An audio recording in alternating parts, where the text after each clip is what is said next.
अब देखो प्रेसिपिटेशन में क्या था, ओरोग्राफिक रेनफॉल पढ़ते हैं। ओरोग्राफिक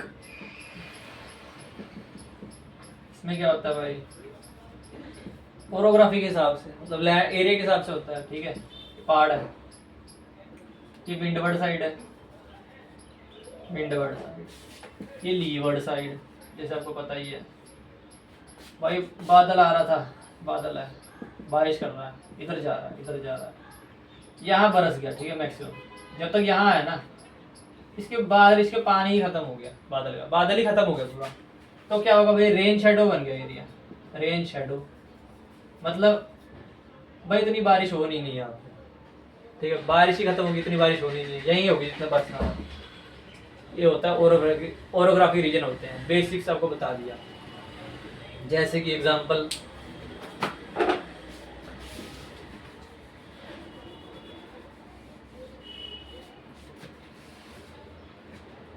मॉनसून आया, ठीक है, राजस्थान, ठीक है ना, माउंटेन रेंजेस है, अरावली आए, मॉनसून के बादल आए, क्रॉसिंग कर पाया ढंग से, कर ही नहीं पाया, रेन शेडो बन गया, विंडवर्ड साइड थी, तो माउंटेन की जो रेंजेस थी ना पैरेलल, इन्होंने रोक दी बारिश को।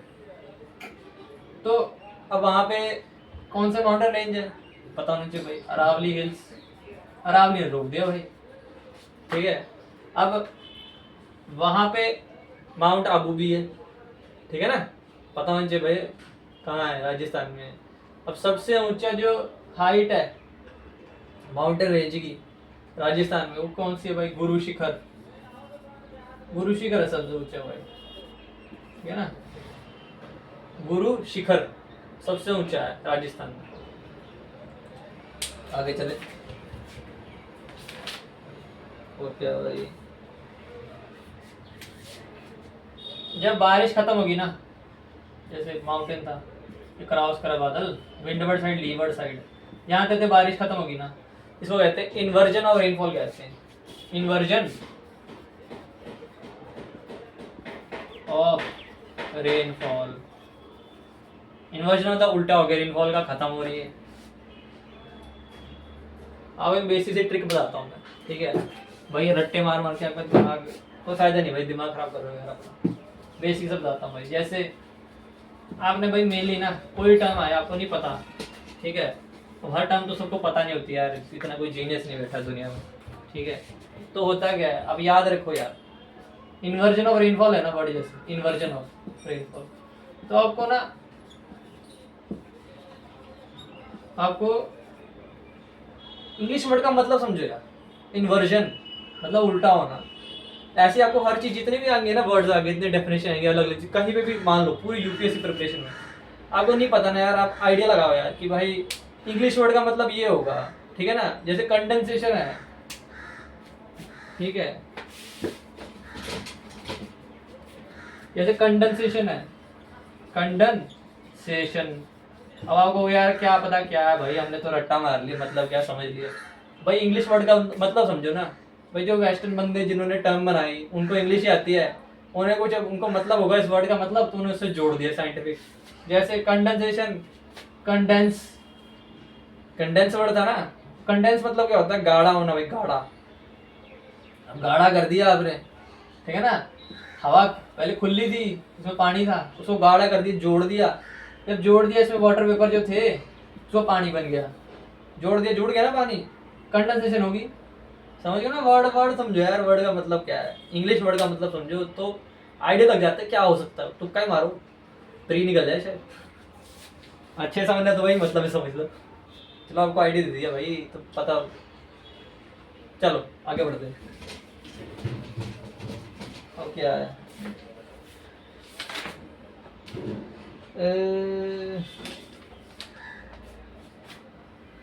वही एक चीज होती है ड्राई माइक्रोबर्स्ट, ड्राई माइक्रोबर्स्ट,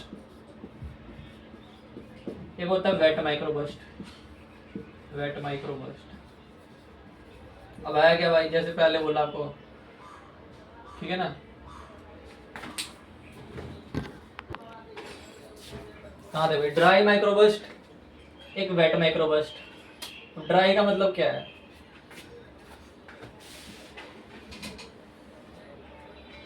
बादल, बारिश हुई, ठीक है ना। टेम्परेचर बहुत गर्म था या हवा की लेयर बहुत गर्म थी, कुछ भी होता है। पर मेन क्या चीज है भाई, जो मेन बताता, मेन चीज ये है भाई, जो बारिश से नीचे आ रही थी ना, सूख गई वो, बारिश नीचे आई नहीं, तो उससे हुआ क्या भाई, हवा ठंडी हो जाएगी ना, ऑब्वियस है ना भाई, जैसे कूलर की हवा, आइडिया लग गया ना आपको। तो जैसे बारिश नीचे आ रही थी ना, इवेपोरेशन, इवेपोरेट हो गया वो, ठीक है ना, इवेपोरेट सॉरी, सूख गई हवा, हवा सूख गई, पानी सूख गया, जो बारिश थी सूख गई, तो हवा होगी ठंडी, तो हवा एकदम नीचे आती है, ठीक है। अब उससे क्या भाई, हवा अच्छी है भाई, ठंडी नीचे आ रही है भाई, वो नुकसानदेह होती है बहुत ज्यादा। क्यों होती है, इसको हम आंधी हबूब भी कहते हैं, आंधी, आंधी और हबूब, इसको ये भी कहते हैं। बहुत डेंजरस होता है। क्यों होता है भाई, ये साइक्लोन की तरह होता है भाई, डेंजरस, साइक्लोन, स्टॉर्म की तरह, स्टॉर्म की तरह। इससे इंफ्रास्ट्रक्चर को नुकसान होता है, इंफ्रास्ट्रक्चर, बिल्डिंग वगैरह, घर किसी के वो टूट जाते हैं, इतनी ज्यादा प्रेशर होता है हवा का, ठंडी हवा आती है एकदम। Dry microburst. अब वेट माइक्रोबर्स्ट क्या होता है,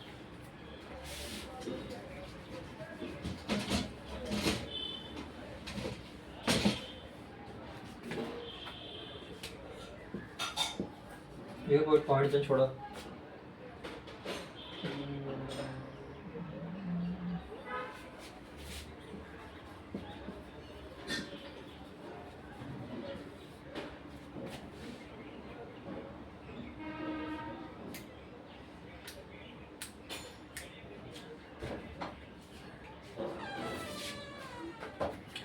कुछ नहीं है भाई, वेट माइक्रोबर्स्ट, जो बारिश थी ना बादल की, एकदम आती है नीचे, ठीक है ना, bust, wait micro bust, term के हिसाब से है ना भाई, बस्ट की तरह एकदम आती है, तो उससे क्या होगा, नुकसान होगा भाई, जमीन डैमेज होगा ना, क्रॉप्स भी नुकसान हो जाएगा। ये होता है वेट माइक्रो बस्ट, एकदम आती है। क्यों आती है भाई, भाई अप ड्राफ्ट जो एयर है, नीचे वाली जो एयर है, जो उसको रोक रख रही, बारिश को रोक नहीं पाती, एकदम आती है बिल्कुल। ये हो गया। अब क्या भाई, भाई थंडर स्टॉर्म भाई, थंडर स्टॉर्म, थंडर स्टॉर्म और लाइटनिंग, रुक जाओ भाई,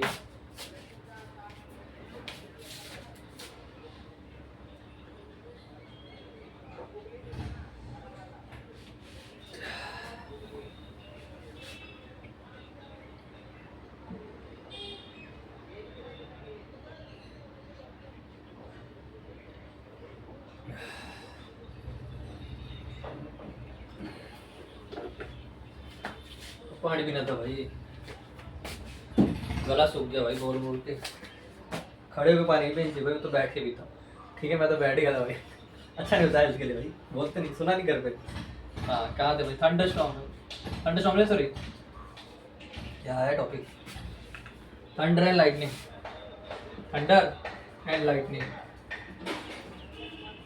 ठीक है। बिजली, होता क्यों ऐसा, लाइटनिंग क्यों होती है वो बताता हूँ ना,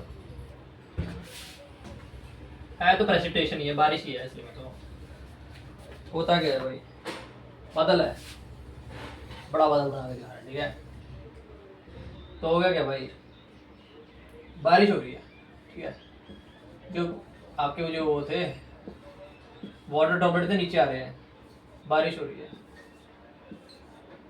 अब होगा क्या, ऊपर समझ लो बर्फ का गोला था, ठीक है, हेल था, वो नीचे आ रहा है, ये नीचे आ रहा है ना, नीचे से अब ड्राफ्ट ऑफ एयर भी तो है, हवा भी तो रोक रही है उसको कि तो नीचे मत आ, हवा भी जा रही नीचे से ऊपर, तो होगा क्या, जो ये हेल है ना, ये बर्फ का गोला है, ओला, ये ऊपर जाएगा वापस, जब ये ऊपर जाएगा ना, तो जो वाटर ड्रॉपलेट थे ना, यहाँ पे वाटर ड्रॉपलेट थे, ये हेल उसे टकराया और इसने उसके अंदर से ना इलेक्ट्रॉन निकाल दिए, ठीक है, तो यहाँ पे इससे होगा, कंटिन्यूस करने से ना भाई नेगेटिव चार्ज जनरेट हो जाएगा नीचे, तो नेगेटिव जनरेट हो गया चार्ज इतने में नीचे में, क्लाउड के, ठीक है ना, औड़ा नीचे आ रहा था, नीचे आ रहा है, ऊपर गया वापस हवा की वजह से, वाटर से उसने इलेक्ट्रॉन निकाल दिया, नेगेटिव चार्ज बन गया नीचे पूरा, ठीक है, तो ये नेगेटिव है, ऊपर पॉजिटिव बन गया इसके हिसाब से, यहाँ पॉजिटिव बन गया, तो जो लैंड होती है वो इसके हिसाब से पॉजिटिव ही है इसके कंपैरिजन में। वैसे तो जो एयर होती है ना वो पुअर कंडक्टर होती है इलेक्ट्रिसिटी की, पुअर जो एयर होती है,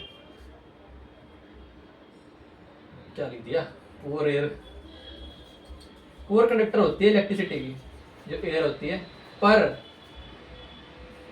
जैसे कि आपको पता है या नहीं पता, अरे मैं तो ब्लैक से लिख दिया, चल दे रहा, पुअर कंडक्टर इलेक्ट्रिसिटी होती है जो एयर होती है, पर असली में दुनिया में कोई भी चीज़ पुअर कंडक्टर है ही नहीं, हर चीज़ कंडक्टर है, पर उसकी जो रेजिस्टेंस है ना वो ज़्यादा है हर चीज़ की, जितनी भी घर में चीज़ें हैं, कोई भी मान लो दीवार तक, वो कंडक्टर है इलेक्ट्रिसिटी की। कैसे भाई, बस को ज़्यादा चाहिए, इसको इसका रेजिस्टेंस ज़्यादा बस। तो यहाँ बंदा खड़ा है, इसका पॉजिटिव चार्ज है एज कम्पेयर टू क्लाउड के जो नेगेटिव चार्ज है, तो भाई बिजली गिरेगी, भाई बंदा मरेगा, ठीक है।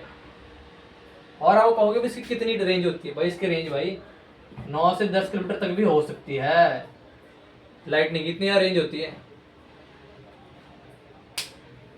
चलो बड़ा कॉन्सेप्ट भाई, कॉम्प्लेक्स भी बता दिया आपको, थंडर लाइटनिंग। और जब ये पॉजिटिव नेगेटिव चार्ज बन गया तो भाई इससे इसके अंदर लाइटिंग हो जाती है, इसके बीच में रिएक्शन होगा ना भाई, इसके बीच में बिजली हो जाती है, तभी हमें आसमान में बिजली इतनी आवाज़ आती है।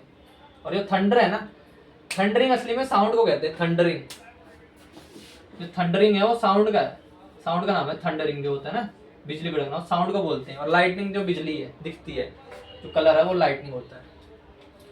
अब क्या खत्म हो गया अभी, कितना रहेगा भाई, टॉर्नेडो, टॉर्नेडो पढ़ लेते हैं।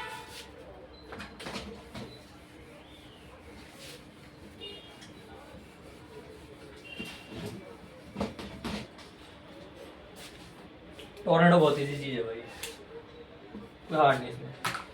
टॉर्नेडो जो गोल गोल देखा नहीं अपने, तूफान जो घूमती हवा घूमती है, टॉर्नेडो होता क्या भाई, लैंड पे हवा ना गोल गोल घूम रही थी, ठीक है, कोई भी डायरेक्शन घूम रही थी, क्लॉक एंटी क्लॉक घूम रही थी, गर्म हवा थी, ठीक है, कहीं से ठंडी हवा आई, इसने इसको ऊपर उठा दिया, ठीक है, जैसे आपको पढ़ाया फ्रेंड्स में, इसने इसको ऊपर उठा दिया।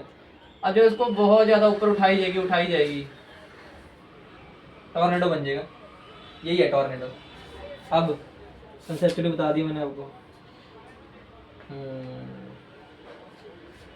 इसको डस्ट डेब्रिस भी कहते हैं, डस्ट डेब्रिस भी कहते हैं इसको, डस्ट भी है डेब्रिस भी है इसमें, ठीक है ना, डस्ट भी है डेब्रिस भी है इसमें, दोनों चीजें हैं, तो डस्ट डेब्रिस भी कहते हैं इसको। और ये कहते हैं, इसका नाम अलग अलग भाई, और क्या है,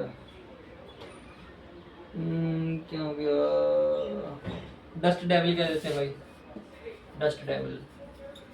डेविल क्यों कह रहे हैं भाई, डेविल में राक्षस कह रहे हैं, क्यों कह रहे हैं भाई, नुकसान करता है, घर तोड़ देता है लोगों के, बहुत डेंजरस होता है। यहाँ तो इतना होता नहीं, फॉरेन कंट्री बहुत होता है, यूरोप में भाई, यहाँ यूएस में बहुत होता है, बहुत डेंजरस होता है, घर तो पेट टूट जाते हैं इससे। और क्या है, अगर आग लगी हो कहीं जंगल में और वहां पे बन जाए टॉर्नेडो, तो उसको तो भाई आग का टॉर्नेडो बन जाता है, फायर टॉर्नेडो बन जाता है, असली फायर बनता है, असली चीज है, मूवीज वाली चीज नहीं, कोई असली में भी होता है। और क्या कहते हैं इसको फायर डेविल भी कह देते हैं भाई, फायर डेविल तरह भाई। और क्या है, इसको मेजर करते हैं इसको ईएफ स्केल, ईएफ स्केल कौन सा स्केल है, इनहैंस्ड फुजीटा, इनहैंस फुजीटा स्केल। अब फुजीटा लगाया भाई, जापानीज ही होगा भाई, ठीक है, ऑब्वियस है। मेजर करते हैं ईएफ स्केल पे, इनहैंस फुजीटा स्केल पे मेजर करते हैं इसको। हो गया। अब क्या है,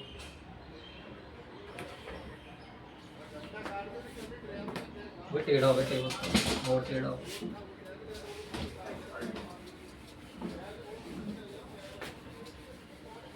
अब हम पढ़ेंगे भाई क्लाइमेट कैसे हम स्टडी करते हैं, ठीक है ना।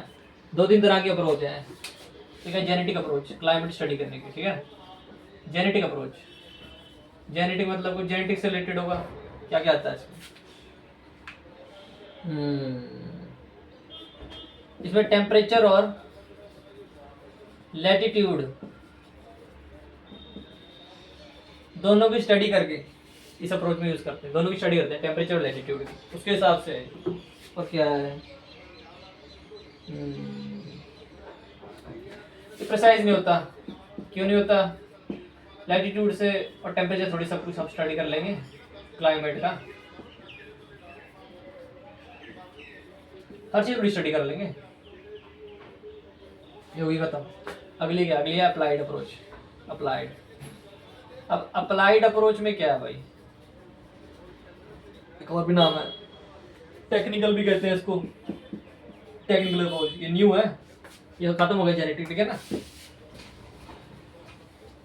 ये अगली अप्रोच है अप्लाइड टेक्निकल। इसको टेक्निकल, इसको फंक्शनल भी कह देते हैं हम, फंक्शनल अप्रोच भी कह देते हैं, ठीक है। इसमें क्या है, इसमें हम वेजिटेशन,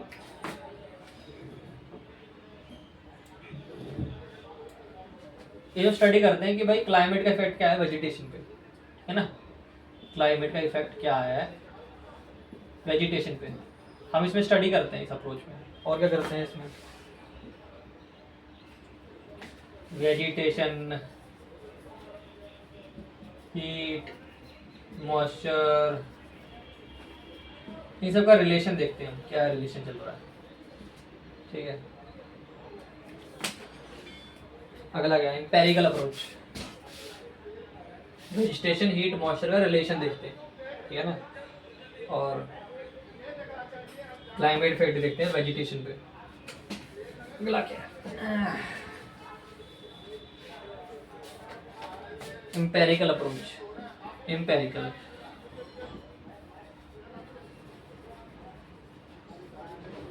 इसमें क्या है,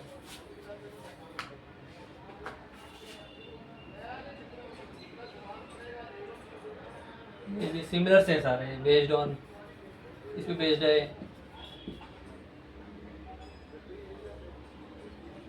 hot, warm, cold, cool temperature, temperature के ऊपर है, ठीक है ना, उस पर बेस्ड है। और क्या है इसमें, प्रेसिपिटेशन के ऊपर भी बेस्ड है, बारिश, और इसके ऊपर वेट, सेमी एरिड, और क्या एरिड, इस चीज के ऊपर भी बेस्ड है। हो गया है, खत्म हो गया तीनों हमारे। ये काफी तो रह गया।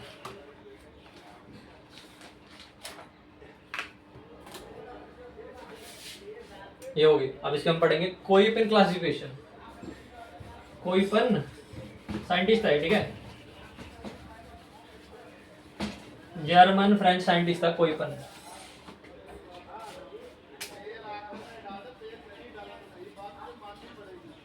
कोईपन क्लासिफिकेशन, इसने क्लाइमेट स्टडी के लिए ना डिफरेंट टर्म्स दी थी जिनको हम आज भी यूज करते हैं। हम इसकी टर्म अभी यूज करते हैं कि सिंपल का भी टर्म यूज करी थी इसने, सिंपल था, काफी सिंपलिस्टिक बनाया हुआ था 90, ठीक है ना। और भाई यही है भाई, फ्रेंच जर्मन था ये, फ्रेंच जर्मन साइंटिस्ट था भाई। ये तो चलो आप ऐसे बता दें, किसी आपके लिए काम करनी है कि इसकी डिटेल क्या करनी है आपने। अब वो पढ़ते हैं भाई इसने क्लासिफिकेशन क्या दी है।